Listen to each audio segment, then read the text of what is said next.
మన 100 డేస్ సిరీస్‌లో ఈరోజు అయితే డే 13 అనమాట. ఈరోజు మార్నింగ్ లేవగానే సబ్జా వాటర్‌తో అయితే డే స్టార్ట్ చేశాను. అండ్ బ్రేక్‌ఫాస్ట్‌లోకి ఉప్మా ప్రిపేర్ చేసుకొని అయితే ఎగ్స్‌తో కలిపి అయితే తినేసాను. అది కంప్లీట్ అయిపోయిన తర్వాత ఇది 'మేరీ జిందగీ హై తు పాకిస్తానీ' డ్రామా అనమాట. ఆల్రెడీ నేను మొబైల్‌లో చూసాను. బట్ టీవీలో చూడడం ఒక కిక్కు.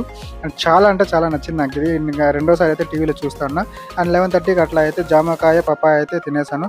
అండ్ లంచ్ ప్రిపేర్ చేసుకొని ఇంకా లంచ్‌లోకి అయితే చికెను, వైట్ రైస్, పప్పుతో అయితే లంచ్ కూడా కంప్లీట్ చేసుకొని మళ్ళీ అయితే పాకిస్తానీ డ్రామా చూస్తూ అట్లా కొద్దిసేపు పడుకున్నా. అండ్ బనానా అయితే అయిపోయాయి. అందుకని వైట్ రైస్ అండ్ బ్లాక్ కాఫీతో అయితే ప్రీ వర్కౌట్ తినేసి అండ్ అయితే జిమ్కి వెళ్ళడానికి స్టార్ట్ అవుతా ఉన్నా. ఈరోజు మంగళవారం పిల్లల్లో సంద కాబట్టి ఇంటికి కావాల్సిన సామాన్లు అన్నీ తీసుకొని అండ్ ఫైనల్గా అయితే బనానా కూడా అక్కడే తీసుకొని ఇంకా ప్రీ వర్కౌట్లో తినలేదు కాబట్టి ఒక బనానా అయితే అక్కడే తినేసి తర్వాత అయితే జిమ్కి వెళ్ళిపోయాను.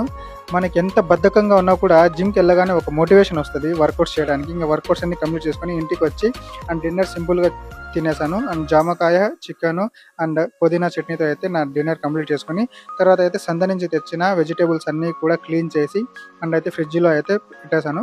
తర్వాత మా జైద్ గారిని కొద్దిసేపు ఒళ్ళో పడుకోబెట్టుకొని అట్లా పాకిస్తానీ డ్రామా చూస్తూ అయితే పడుకునేసాను. మీ రోజు ఎలా గడిచిందో చెప్పండి.